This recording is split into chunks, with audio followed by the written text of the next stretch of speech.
for joining us on Beyond the Bounce, presented by ZTE. I'm very excited to introduce all of you out there to a starting point guard for the Texas Legends, Mr. Tu Holloway. Tu, welcome to the studio. How are you? Thanks for having me. Of course. Now, as we talked about before the show started, we want to let the fans into your life a little bit more than, the box score allows. And this situation here with the Legends has been a long time coming, actually since you left Xavier. Brought you into Mavs camp, you had an opportunity to participate in Summer League, and the thought was that year might be your year to join the Texas Legends, but you wound up where instead? Yeah, I went over to Turkey. It was a financial decision for me. I was 22 years old, never had a professional job before, so the opportunity to go make money was a glaring opportunity for me at the time. But in basketball, you learn your lessons, and you allow things to come to you when it presents itself. And that's kind of a lesson that you've learned here over the last 3 seasons or so, and it's one you shared with me early on in the process at training camp back in November. But it was, I haven't been back home since I was a senior in college, and that's an opportunity that you feel blessed to have now. Yeah, playing here in Texas, is great. I get my family get to come out here and see me play as much as they can. And I'm not abroad anymore, so it's just a lot better being here. Just a easy day after practice to go get a quick meal, comfortable, go back to your apartment, and not overseas. It's just great to be back home. And the motivations to come back to the States, right? I'm sure there were many, closer to family, but one that I always hear from guys is, when you're out of sight, you're out of mind from NBA radars and NBA personnel. How much was that a motivating factor for you, knowing that coming from college, you were bantered about as a potential draft candidate and certainly a guy who could earn his way onto a team? Yeah, that's the biggest thing, to be honest. That's the luxury of being in the developmental league, is that any team can see you on any given night. You're overseas, you're in one of those countries. No one's coming over there to get a player for the most part, but unless you're a young prospect from one of those countries. But if you're a 3 or 4 year veteran like myself, being here and allowing these teams to see you night in and night out is a major plus. So we're talking Turkey, Mexico, Venezuela, Puerto Rico. You scoured the earth, right? And we're up to date on that. But let's go back, right? You're growing up as a kiddo. You're playing 3 years at one high school, and then you transfer your senior year. Yeah, actually, I'm from New York, a suburb, Hempstead, Long Island. And I went to actually 5 different high schools. Oh, wow. I left after my 8th grade year in New York, and I went to New Jersey and played for Coach Danny Hurley. Mm-hmm. I played at St. Benedict's Preparatory School for a year and a half. And then I come back home to New York and go to St. Dominic's Catholic School for half a season. And from there I go to a school, really basically a school I went to for the summertime because I failed. So I had to go to Christopher Robbins in Queens, New York. And then I went back home, where I'm from, to Hempstead High School for 2 years, and then back to Ohio for my senior year, prep school that was in Cincinnati. So, my journey was five different high schools in order for me to become a Division I athlete. And you ultimately did become a Division I athlete, and much like your European career as a professional, you weren't, foreign to traveling. Right. And that led you to originally committing to Coach Calvin Sampson in Indiana. Yes, I was signed to go to Indiana University. I remember Coach Sampson started recruiting me on a Wednesday, and I recruited and I signed that Friday. So they were only recruiting me for 2 days. I went to Midnight Madness. It was 20,000 people for a preseason game. And I said, wow, I got to come play here. They were going to be on ESPN every night. Growing up where I'm from, that's just a dream, playing on TV, allowing everyone to see you. And I decided I picked that school, but later, maybe February or March, all the allegations with Coach Sampson happened. And I was able to open my recruitment back up.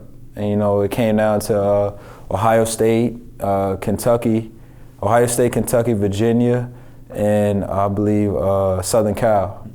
Xavier wasn't even on the radar, but my old AAU coach, Book Richardson, who's at Arizona now, he was at Xavier, and he called me. He was like, we need a point guard. Our backcourt is leaving. You're going to come in here right away. And I couldn't turn down that opportunity because it was a school that was coming off reaching the Elite Eight that year, losing to Kevin Love and Russell Westbrook, UCLA. And I knew outside of the conference the quality of the school because I was there living in Cincinnati for a year, so I was able to see everything hands-on. So also another school that wasn't recruiting me, I commit in like a day's worth of time. I didn't take any official visits anywhere. I was just able to sit back and see like, all right, this is a school I'm gonna go to now. And you found a ton of success. A-10 Player of the Year, third team All-American, really helped that team advance. I think you have an overall winning record against Cincinnati, which is huge. 3-1. Oh yeah, you didn't forget.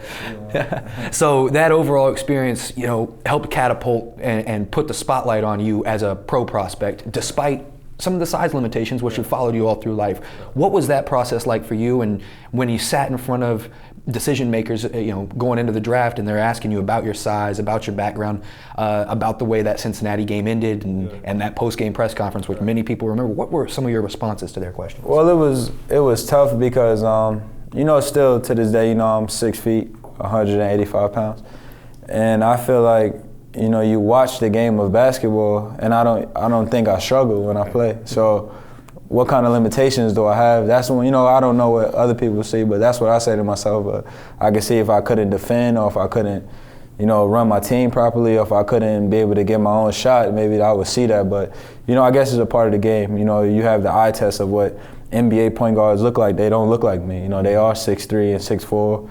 And a lot taller or maybe stronger, but it's just something I got to deal with, and I'll just go play. But we have life lessons, and that's what the playing at Xavier, the Cincinnati situation, and that's what it was about. It was a misunderstanding of things, but I was also 22 years old. I'm 26 now, so it's just part of the game and learning lessons, and it's things that we actually need in life, because if you're someone that strives on being great and bettering yourself, a situation is only gonna make you better. If you're a weak person, then you'll probably fold and crumble. But if you're someone that always want to prosper and do great things, you'll also learn from every situation. And so in that way, the way you matured, your game's matured as well, coming from Xavier.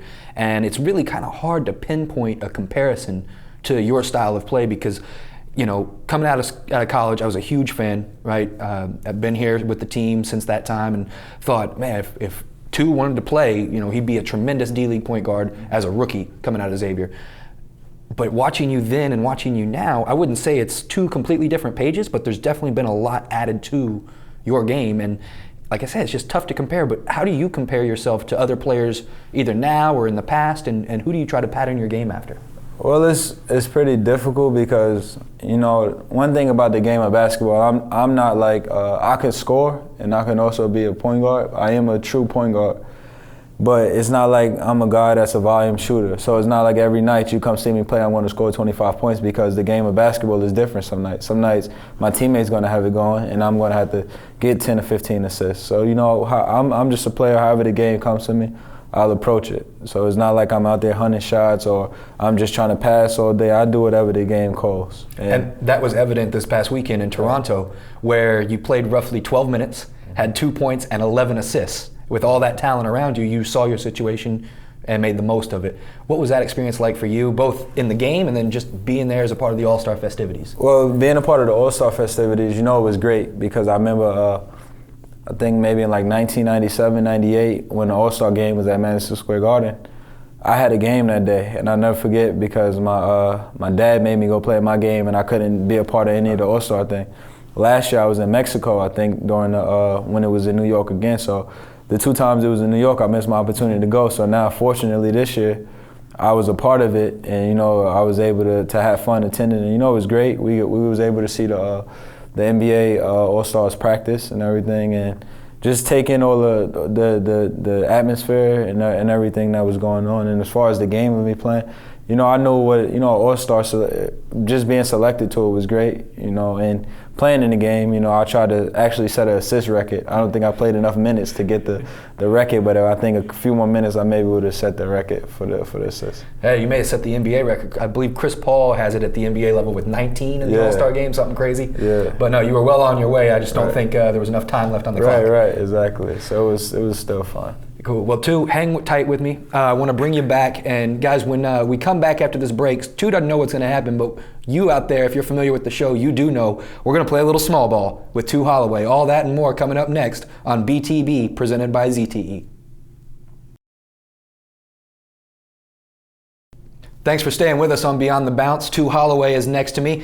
If you missed the first part of his interview, go back and check it out, because now it's time to play a little small ball. And the two, you can look over there at our autograph wall and see Hall of Famer Nancy Lieberman, Mavs GM Donnie Nelson. They've all played it before, but no one's been able to beat Sharon Collins' record of four makes in 24 seconds. You feeling up to the task?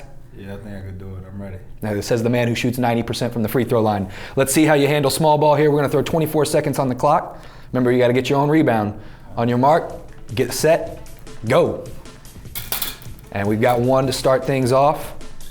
I'd be shocked to see you miss too many of these, but hey, it's a whole different game when you're dealing with this tiny hoop. 15 seconds to go. Uh-oh. Turnover. Very uncharacteristic of our point guard here. You got 5, 4. Oh, this is sad. 2, 1. Okay, at least you made it out with 2. You made it out with 2. We'll have to have you back on the podcast in the future. Maybe come out here and represent yourself a little bit better. All right. Well, 2, before we leave, I do want to ask you to just address your individual fans, the fans out there at Xavier, because they're having a great run right now, top 10 team in the country. But what do you want to tell them in terms of your situation, and then certainly wishing them well for the rest of their collegiate season? Thank you for all the great support. You know, it's really been very meaningful to me. You know, continue to inspire me. I'm gonna try to continue to inspire you guys, and thanks a lot. Appreciate it. And Xavier, the Musketeers, you know, they had a hell of a season. Maybe the best team in school history. So hopefully they could get to the Final Four this year, and I'll be watching. You say hopefully. Are they making the Final Four? Your prediction? Yeah, I think they can. You know, a great defensive team and a lot of good kids over there. So I think this is the year to get to the Final Four. That pack line D is working. Yeah, pack line. Well, 2, thanks for joining us. For those of you out there watching, thanks for checking in with us here at Beyond the Bounce. Be sure to tune in again next week, where we'll have another special guest here for you to learn more about. And we're not talking about the box score. We're going Beyond the Bounce, presented by ZTE.